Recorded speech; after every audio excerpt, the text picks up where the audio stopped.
दोस्तों नमस्कार। मेरा नाम है मनीष कुमार सिंह और आप देख रहे हैं 4 पीएम महाराष्ट्र। आपका बहुत बहुत स्वागत करता हूं। दोस्तों, दिल्ली की सीएम और बीजेपी नेता रेखा गुप्ता इफ्तार पार्टी में जाती हैं, लेकिन वही बीजेपी के नेता महाराष्ट्र में हिंदू मुसलमान पर राजनीति करते हैं। ये बात संजय राउत, जो उद्धव ठाकरे की पार्टी के नेता है, उन्होंने उठाई है। उन्होंने कहा कि ये कैसा ढोंग कर रही है बीजेपी। दिल्ली में तो उनके नेता जो है वो इफ्तार पार्टी में जाते हैं, लोगों से मिलते हैं, और वहीं महाराष्ट्र में बीजेपी के नेता हिंदू मुसलमान पर राजनीति करते हैं। आखिर होली के समय में अगर होली के दिन ही जुम्मे की नमाज या रमजान अगर पढ़ रहा है तो इसमें कौन सा पहाड़ टूट गया। संजय राउत ने कहा कि हमेशा से हम साथ मिलकर होली और रमजान ये सब तमाम चीजें हम मनाते आए हैं, लेकिन क्योंकि इस बार जो है माहौल बिगाड़ने की कोशिश की जा रही है। पिछले 10-12 सालों का उदाहरण देते हुए संजय राउत ने कहा कि पिछले 10-12 साल में माहौल जो है वो बहुत ज्यादा बिगड़ चुका है, खराब हो चुका है, और लगातार बीजेपी के नेता जिस तरीके से बयान दे रहे हैं उनको लेकर के संजय राउत ने हमला बोला है महाराष्ट्र की सरकार पर और बीजेपी की सरकार पर, जो कि केंद्र में बैठी हुई है। और साथ ही साथ जो दोहरी मानसिकता है कि एक तरफ तो बीजेपी के नेता इफ्तार पार्टी में जाते हैं और दूसरी तरफ बीजेपी के नेता हिंदू मुसलमान की राजनीति करते हैं, इस बात को लेकर के संजय राउत ने सवाल खड़े किए। देश में जो माहौल है वो माहौल ठीक नहीं है। दिल्ली में दिल्ली की मुख्यमंत्री रेखा गुप्ता वो इफ्तार पार्टी में जा रही है। वो इफ्तार पार्टी में जाती है, इफ्तार पार्टी का आयोजन करती है, लेकिन महाराष्ट्र में बीजेपी के मंत्री इफ्तार पार्टी को विरोध कर रहे। ये कौन सी राजनीति, ये कौन सा ढोंग है? आपके मुख्यमंत्री दिल्ली में इफ्तार पार्टी का आयोजन भी करते हैं और इफ्तार पार्टी में शरीक भी होते हैं, लेकिन आपकी एक पार्टी बीजेपी वो महाराष्ट्र में आपके जो मंत्री है वो इफ्तार पार्टी को विरोध कर रहे हैं, मुसलमानों के खिलाफ अनाप शनाप बयान दे रहे हैं। तो नरेंद्र मोदी जी ने उसके ऊपर उनकी भूमिका क्या है ये बताना चाहिए। भारतीय जनता पार्टी की भूमिका स्पष्ट दिखती है कि किसी भी हालत में इस देश में तनाव पैदा हो, दंगे हो।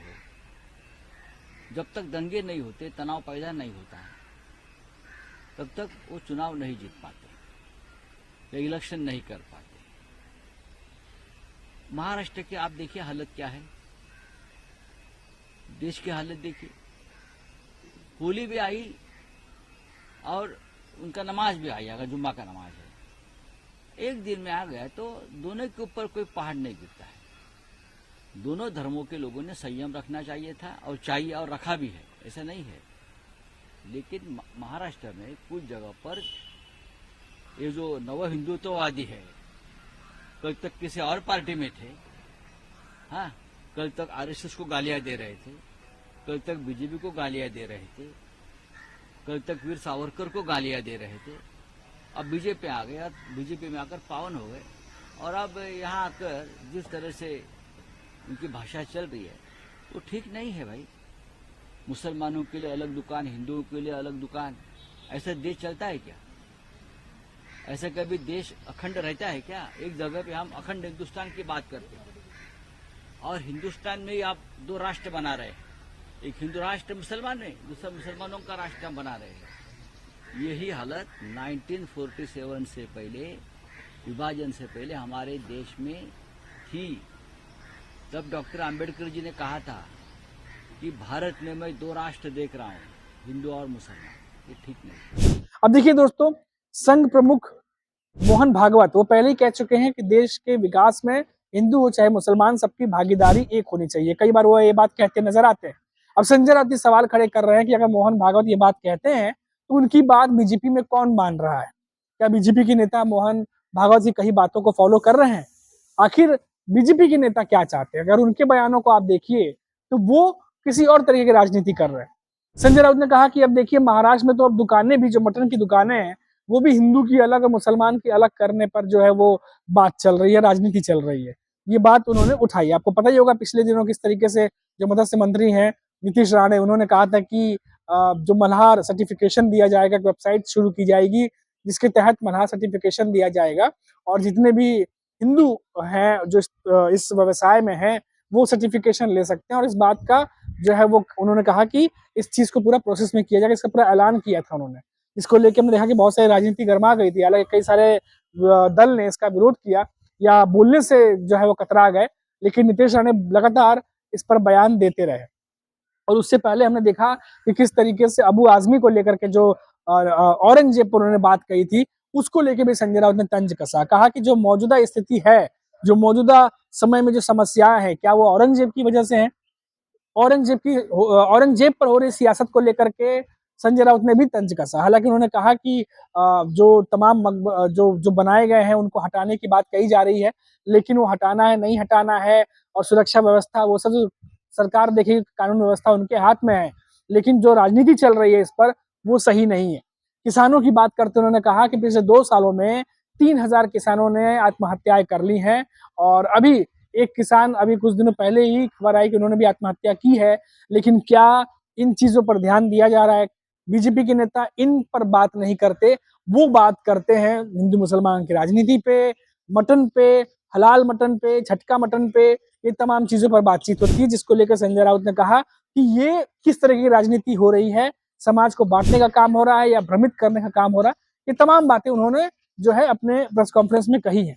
तो संजय राउत दोस्तों एक तरीके से महाराष्ट्र की सियासत को जो है वो बताने की कोशिश कर रहे थे और जो कुछ भी यहाँ पे नेता जिस तरीके से बयान दे रहे हैं, और संजय राउत का ये कहना है कि जब तक बीजेपी के नेता माहौल को टेंस नहीं कर देते, जो है वो गरमा नहीं देते, तब तक वो जानते हैं कि वो चुनाव नहीं जीत सकते और इसीलिए तमाम चीजें जो है वो की जाती हैं।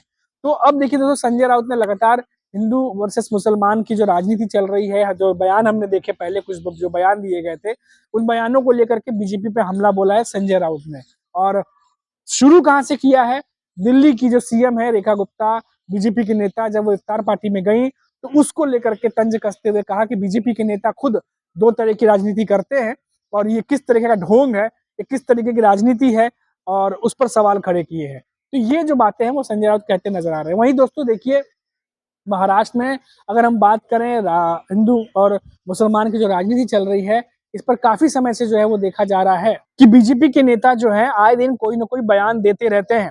जैसा कि मैंने आपको बताया कि नीतीश राणे जो कि महाराष्ट्र में मल्हार सर्टिफिकेट जो है वो देने की बात कर रहे हैं, जिसकी वेबसाइट शुरू करने की बात कर रहे हैं, और उसी बात को संजय राउत कह रहे थे कि अब हिंदू का जो मटन शॉप है वो अलग होगा, मुसलमानों का अलग होगा। और कुछ दिनों पहले ही महाराष्ट्र के सीएम जो है देवेंद्र फडणवीस, उन्होंने धार्मिक स्थलों पर बजने वाले लाउडस्पीकर को लेकर के बयान दिया था और कहा था कि जो लाउडस्पीकर है उसको लेकर जो नियम तय किए गए हैं उस नियम को फॉलो करना होगा, नहीं तो कड़ी कार्रवाई की जाएगी। यानी कि दोपहर में जो 55 डेसिमल की बात कही जा रही थी कि उससे ज्यादा तेज नहीं बजना चाहिए और शाम या रात के वक्त में 45 डेसिमल के आसपास वो बजना चाहिए, उसकी भी एक टाइमिंग रखी गई है। तो इन नियमों का पालन जो नहीं करेगा तो हो सकता है कि परमानेंटली लाउडस्पीकर का इस्तेमाल उस धार्मिक स्थल पर बैन किया जाए या फिर कोई और कार्रवाई की जाए।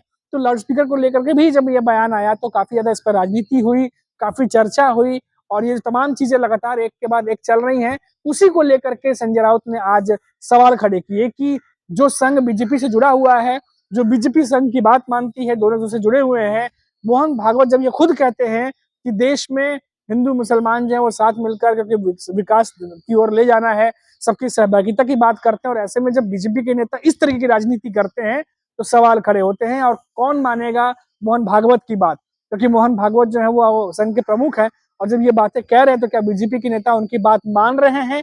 यही बात संजय राउत बार बार कहते नजर आए।